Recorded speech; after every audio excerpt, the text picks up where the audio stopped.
Good morning, traders. I'm Dennis Dick. And I'm Joel L. Conan. Welcome to Pre-Market Info. We're here for an update on some very interesting trading action in Dollar Tree off the open today. Yeah, Dollar Tree had a flash crash here this morning.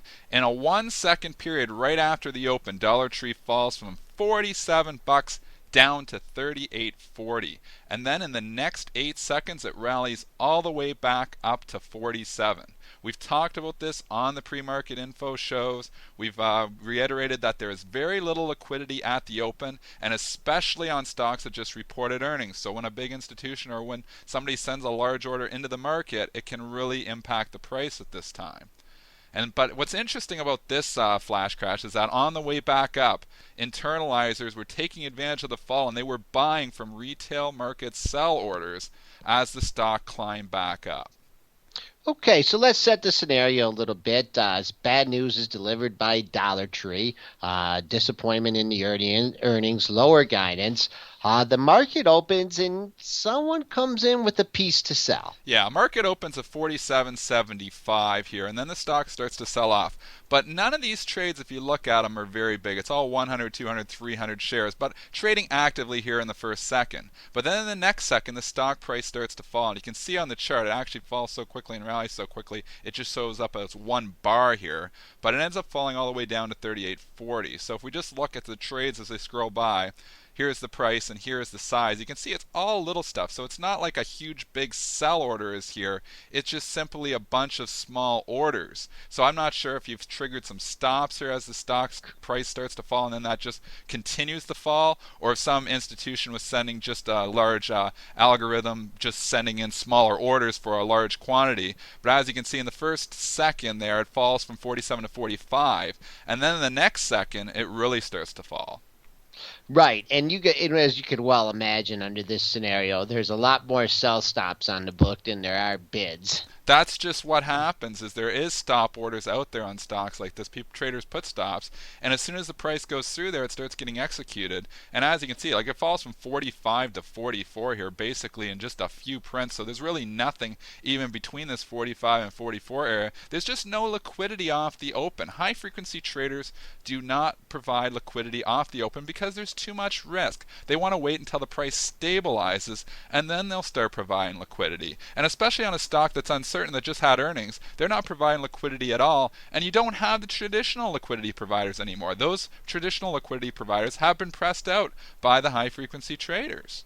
And just for a quick lesson here on stops, if you have a sell stop in a market like this, basically you are not owed a print until there's an uptick. So there's a few upticks in there, but I bet you a lot of I bet you those 40 sell stops got nailed at 38.40. Well, that's just it. They get executed at the best available price and they go into the market. And if there's no liquidity there on something like this, you could be printed a dollar or two down. Like, look here, it falls from 40 to 38.75 on 500 shares. So No way. yeah, well, there's just nothing in there. So basically, the liquidity is all fragmented. You've probably got 10 or this 15 exchanges. There's a few hundred shares on each one, and it just takes it all out and gets all the way down there to 38.40. So like we talk about these flash crashes all the time, and I don't want to start boring our listeners because here's another flash crash. But this one's even more interesting because it happens right at the open, and then what happens as the stock's rallying? If I just scroll up the tape, it bottoms at the 38.40 like you can see on the chart, but then it starts to rally, and as it starts to rally you start to see these sub penny prints here basically happening. I'm just scrolling it up. It's just fallen. So basically you're just seeing the trades 41, 49, 39, 98. They're kind of all over the place because on some exchanges there's a best bid of 41, 48 and 38.58, and these are all getting executed instantaneously. But what's interesting is if I do scroll up the tape is on the way up, as it starts rallying in the next 8 seconds, you'll start to see these sub-penny prints happen. And basically what's happening is there's retail sell orders that are coming in, market orders from retail traders that are coming in, and the internalizers who are getting these orders see that there's huge bids coming in and that the stock is rallying back, and they start to execute against these sell orders and buying the stock in front of whoever is bidding. So for instance, there's a print here 43.39.01. Well, some traders come up and saying, look, this is stupid, this stock's going to come back, I'm going to bid 43.39. Somebody tries to sell it to him, and the internalizer, OTC market maker, intercepts that order and trades and takes that sell order for themselves. So the guy sitting at 43.39 probably doesn't get filled, and the internalizer steps up and buys it. And you can see it starts to happen rapidly here.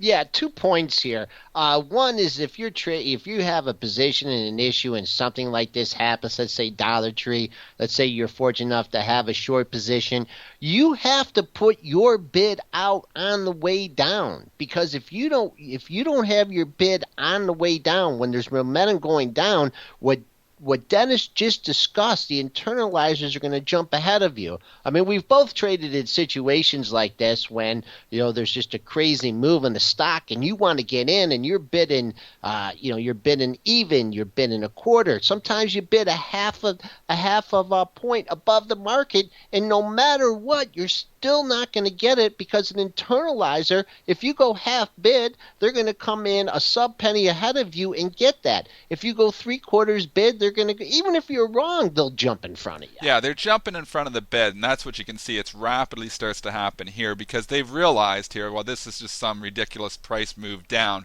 We want to be buying from every market order that is coming into the market right now. And so somebody bids 44.38, they step in front, buy 44.38.31. They bid 43.31, they step in front, 43.31.01. They bid 44.44.01. They bid 44.15, 44.15.01. And for the most part, the participant that's actually bidding there and they're stepping ahead trying to buy it, they're not getting filled because the internalizer is taking all that stock. Look how many times here they're just stepping in front. You don't see any of this on the way down, but when the stock's bottomed and is rallying up, the internalizers realize, hey, this is cheap right now. We got to buy from all these market orders that are coming in that are to sell the stock, and we're going to make a quick buck. And that's exactly what they do here, basically taking advantage of the limit orders that are coming in and buying the stock for themselves. Well, you probably have the opposite on the way down. Once this thing started to crater from the $47 level, if someone goes offered for any kind of size, which in this market would be 1,000 shares, they go offered at 47. Boom, boom, boom. The internalizer at 46.99.9999, and the whole way down. It just works in reverse effect. If there's momentum to the downside, they're hitting, they're getting ahead of the offers, wanting to wipe out the book, and then on the opposite, on the upside, when bids started coming to the market, they'll subcut. You can't win. You can't win on the way down, and you can't win on the way up. Yeah, you've got to be. If you were providing liquidity off the hop there on the open, you would have been filled.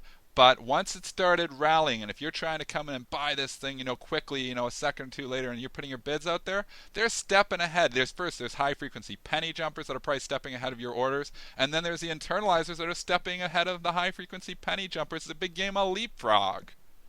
I mean, stocks can have volatility and they can have, large price swings. But when the retail trader or the prop trader cannot participate at the same levels that institutions are and high frequency traders, I mean, it's a rigged game. Yeah. I mean, how are you going to play this game? You could get filled in sub-penny prints, but you can't post a market in sub-penny prints. Yeah, it's ridiculous that they're allowing this. And this has been going on for 3 years. I've been talking about that, and we've been talking about this. It's ridiculous that they allow some participant to step ahead of a display limit order for a fraction of a cent. And you can see how much money these internalizers basically take from the limit orders that should have been filled as the stock was climbing. They just step in front for all these prints, all these sub-penny prints you can see here. It's ridiculous. The whole structure is just messed up.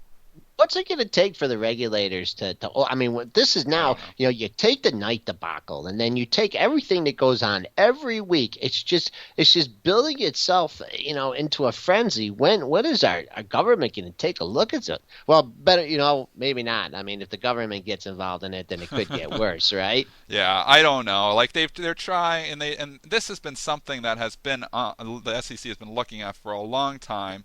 But there's still the arguments that overall the market structure is still stable. They're providing price improvement. That's the justification on the other side, is they are giving price improvement to the retail sell order. The retail sell order that should have been filled at 43.31 got 43.31.01 in this case. So they saved themselves 1 cent on the 100 shares or $4,300 order. So instead of getting $4,331 for the order. They get $4,331.01 for the order.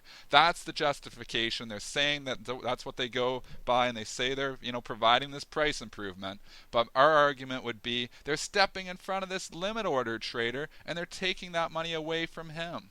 It's just And ridiculous. it's just amazing. I mean, you talk about, so you said it went down in a second and came back up in 8 seconds. Yes.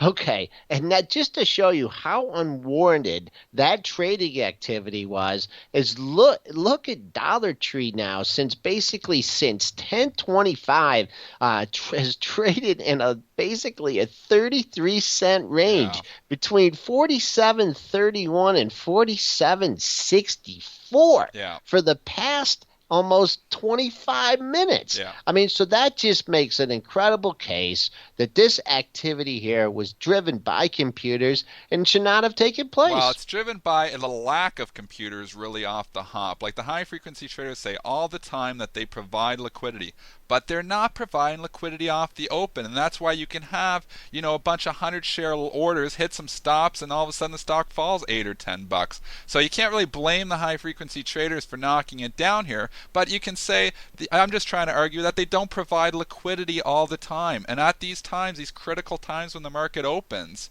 that's when you can have these huge moves down because their traditional participants just simply aren't there. There is nobody providing liquidity in the first few seconds of trade, especially on a stock that just had earnings. That's the overall argument, folks. We hope we've given you a little bit of insight into this high frequency market structure that we trade in. They provide liquidity when you don't need it, but when you need it, they are nowhere to be found.